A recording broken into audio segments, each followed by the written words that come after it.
I had a bit of an existential crisis this morning. Oh, really? Yeah, I was playing around with Sora. You know that new AI video generator? Yeah, yeah, the text-to-video one. Exactly. And I mean, the stuff it makes is just incredible. Absolutely mind-blowing. But then I made the mistake of reading a technical report on the energy cost of just one of those high-def video queries.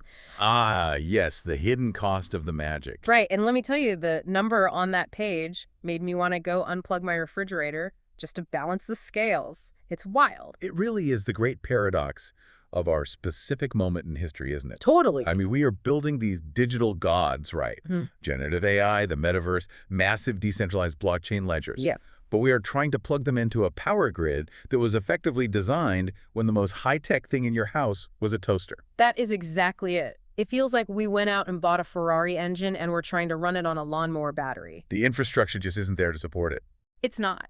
And that tension, that exact friction between the digital explosion and our physical limitations, is why I wanted to pull this specific document today. It's a fascinating choice. Yeah, it's titled MicroCosmic Awakening. And honestly, it reads less like a standard startup pitch deck and more like a sci-fi manifesto that somehow involves Wall Street. Manifesto is definitely the right word for it.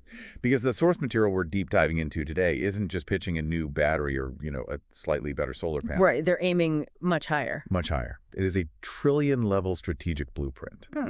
The authors, this microcosmic team, they aren't trying to fix the grid. They are essentially arguing that the grid as we know it needs to be made completely irrelevant. Which is just a massive claim. So the premise here is basically solving what they call human energy anxiety, which sounds noble, but what grabbed me wasn't just the goal, it was the specific vision. The world they want to build.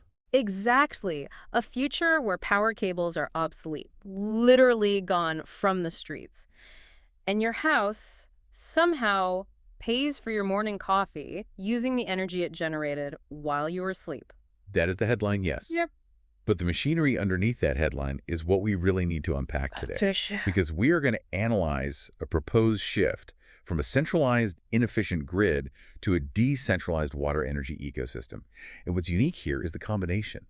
It blends heavy industrial hardware like actual physics with Web3 cryptoeconomics and some very aggressive financial engineering. It is a lot to wrap your head around. So if you're listening to this and you're worried about your skyrocketing utility bill, or if you're just curious how on earth blockchain is supposed to actually do something in the real world besides generating memes, this is the roadmap you need to hear. Let's get into it. Let's dive in. Start us off with the problem space, because I think most people just flip the switch, the light turns on, and they don't think about it. But this document argues that we are actually in a crisis state. We absolutely are. The source material identifies what they call specific pain points. And the biggest one is electricity hunger. Electricity hunger. I like Right. that phrase. We touched on AI, but think about the sheer scale. Data centers are becoming the largest consumers of power in many developed nations. And then you add the global push for electric vehicles. The EV adoption curve. Yes. Everyone plugging in at 6 p.m. when they get home. It creates this massive demand spike that the traditional utilities just can't handle. But the document also highlights a statistic that I think really puts the inefficiency of the current system in perspective. It notes that traditional grids, the high voltage lines running across continents, they lose a massive amount of power. They do? They claim up to 50% of energy is lost during transmission and step-down distribution. It's staggering. Wait, let's just pause on that number for a second. 50%. Are they saying nearly half the power we generate at the plant just disappears before it hits my outlet? Essentially, yes. It bleeds out as heat resistance and conversion losses over long distances. It's just the basic physics of pushing electrons through copper wires over hundreds of miles. Wow. We are burning coal or natural gas to generate power, and effectively half of it is wasted just warming up the air above the transmission lines. That's depressing. So the microcosmic vision laid out here is to stop trying to patch up that leaky bucket. They want to become the global infrastructure for energy and data in the AI and Web3 era by shortening the distance. Shortening the distance sounds like an understatement. The phrase they use is microcosmic awakening, which sounds kind of spiritual, but they're talking about a hardware shift. Correct. Moving away from that 100-year-old centralized model. The big power plant far away with wires to your house. Exactly. Moving from that to a distributed network. If the old model is a giant mainframe computer, they want to build the distributed Internet of Energy. And the two main pillars of this are water energy and wireless transmission. Which brings us to what they call the tech trinity. I love that framing. Let's break down the first pillar, water energy. Now I have to ask, because usually when people say water energy, I think of a dam, like hydroelectric or maybe tidal power. Sure, that's the traditional assumption. But that's not what this is at all, is it? No, not at all. They aren't talking about using the motion of water to spin a turbine. They're describing a zero-carbon baseload system. The technology involves a breakthrough in low-energy water molecule dissociation. Dissociation. So we're talking about splitting the water molecule itself. Correct. In simple terms, electrochemical extraction. You are taking water H2O and processing it to release energy. Okay, but wait. Usually electrolysis, splitting water into hydrogen and oxygen, that takes more energy than you actually get out of it, right? That's just the laws of thermodynamics. Under normal circumstances, yes. But the document claims they have a proprietary catalyst or method that makes this net positive and efficient enough to run a home. That's the critical part right there. Because my neighbor has solar panels, and he's always complaining that they don't work when it's cloudy or at night. And the battery storage to make solar viable 2047 is incredibly expensive. Exactly. And that is the key differentiator this document pushes heavily. Solar and wind are intermittent. The wind doesn't always blow, the sun goes down. Right. This water energy system provides 247 base load power. It is completely unaffected by weather, time of day, or climate. As long as you have the fuel source, which is just water, you have constant stable green energy. It solves the intermittency problem without needing massive lithium battery banks in your garage. Precisely. Which is basically the holy grail of renewables. Stable power without the carbon. If they can actually deliver on the efficiency claims, that solves the whole duck curve problem that solar has. It does. But here is where the document shifts from advanced engineering to what feels like science fiction. Technology number 2 in the Trinity, wireless power transmission. This is the part that really feels like we are stepping into a Nikola Tesla dream. Literally. This document even calls it Tesla-like wireless tech. And we aren't just talking about a Qi charging pad for your iPhone where you have to physically touch the device to the plastic. We're talking about long-range power. Right, across significant distances. How does that even work physically? The mechanism they describe combines magnetic resonance and phased array directional microwaves. Phased array directional microwaves. Okay, you're going to have to unpack that for us non-engineers. Think of a standard light bulb. When you turn it on, it sends light everywhere, right? It illuminates the whole room. But the energy dissipates very quickly. Right. Now think of a laser pointer.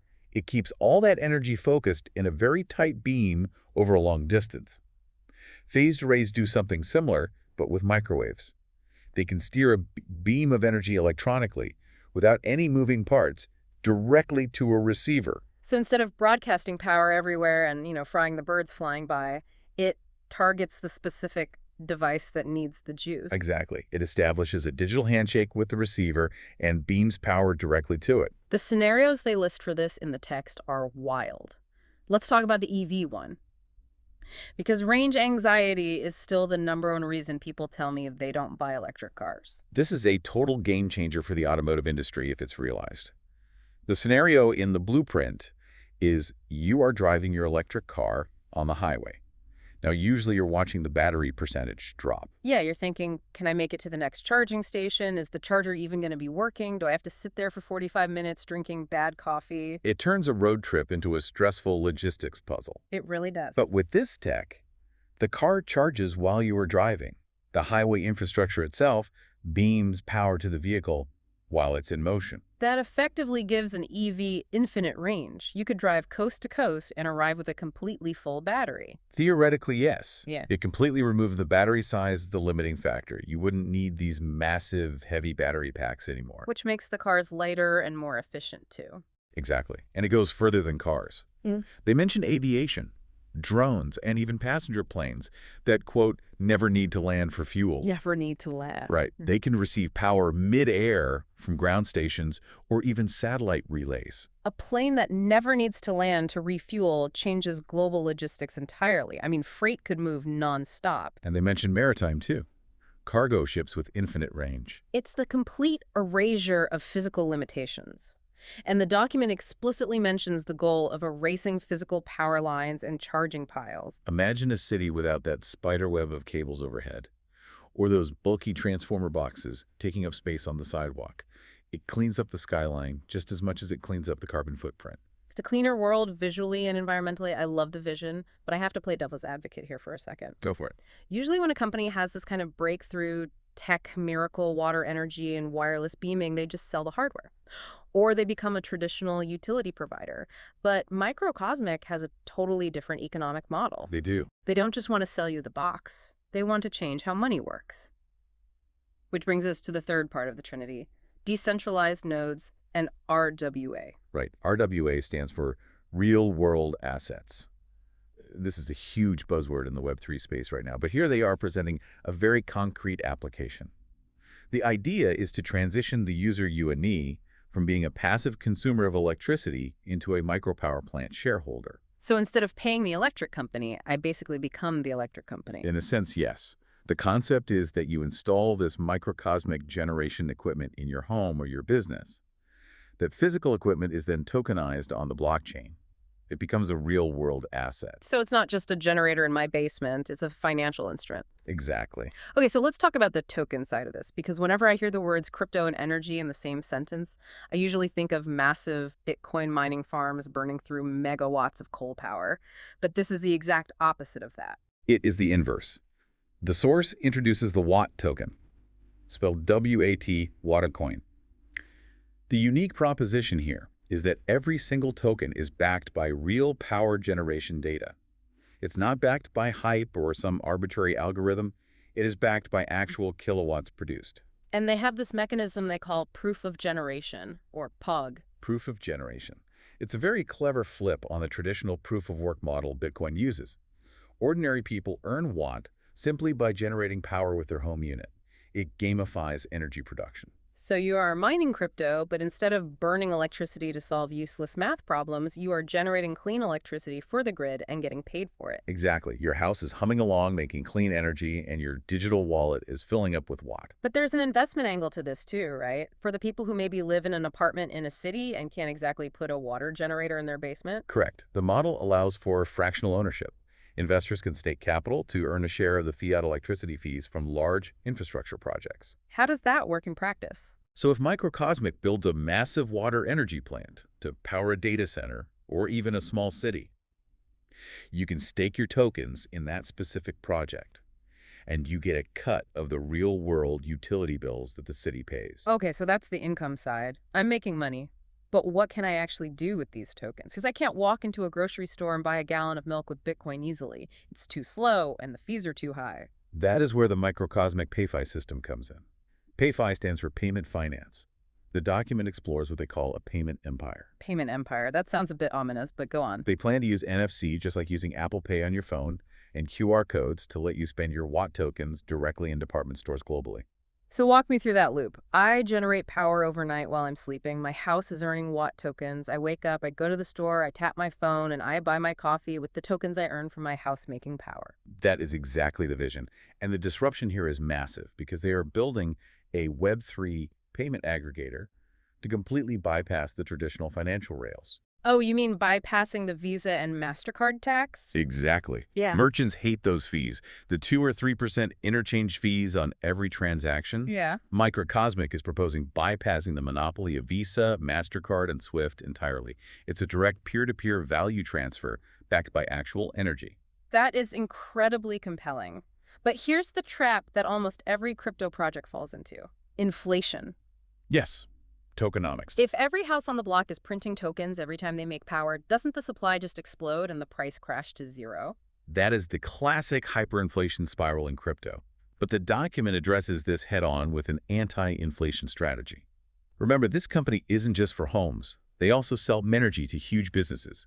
B2B subscriptions. Like factories, office buildings, data centers. Right. And those corporate entities pay in fiat currency. They pay in dollars or euros or yen. Right. They aren't paying in tokens. They're paying cold, hard cash for real power. So the plan is to take 20% of those fiat subscription fees and use them to buy back Watt tokens from the open market and burn them. Burn them, as in destroy them digitally. Yes. Setting them to a dead address, taking them out of circulation forever. This creates artificial scarcity. If the usage of the network grows, say more factories start using their power, the buy pressure increases and the total supply of the token shrinks. It's a classic deflationary mechanism designed to drive up the value for the holders. Exactly. That is the bridge they are trying to forge between the physical economy of energy and the digital economy of tokens. Most crypto projects fail because they simply don't have that external, real-world revenue stream coming in. It's ambitious. I mean, incredibly ambitious, which naturally leads us to the business side of things. If they actually pull this off, how much do they think this company is worth? They have a very specific roadmapped valuation in the text. They are targeting what they call super unicorn status, a valuation of $30 to $50 billion. 50 billion. That is, well, that's early Tesla numbers. That's a major global tech giant. How do they justify that kind of valuation? They argue that they aren't just a hardware company. If they were just selling generators, they'd get a low valuation multiple, like a traditional manufacturer, like a GE or a Siemens. Sure.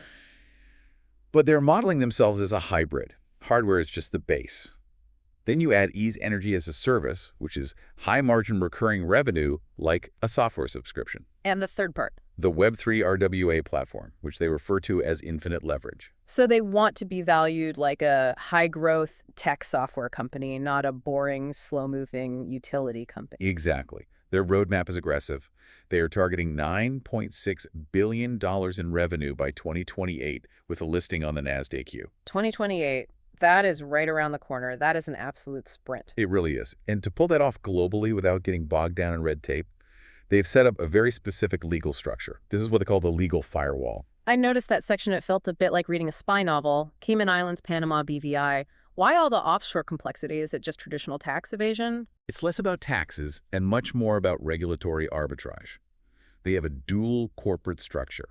First, there's a Cayman Islands holding company.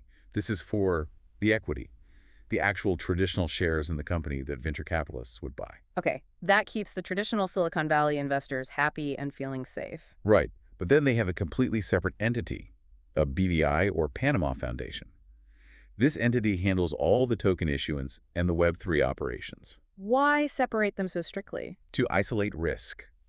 Specifically to isolate the operational risks of crypto from SEC financial regulations in the U.S. Because the U.S. Securities and Exchange Commission is notoriously strict about crypto. Exactly.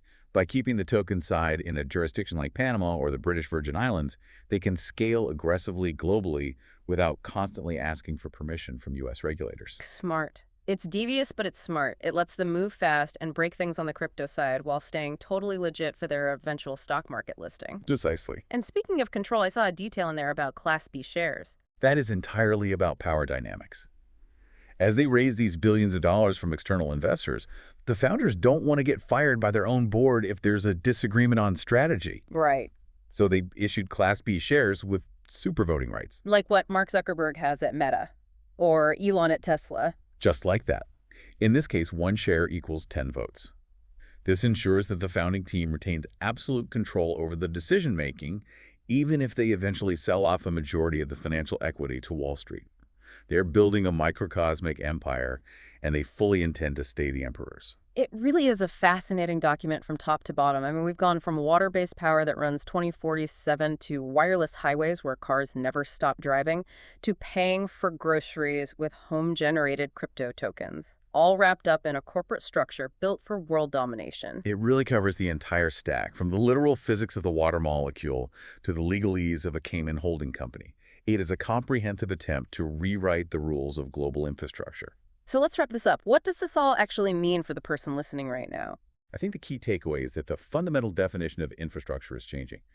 We used to think of infrastructure as something the government built, and we just passively used. Roads, bridges, power lines. Right.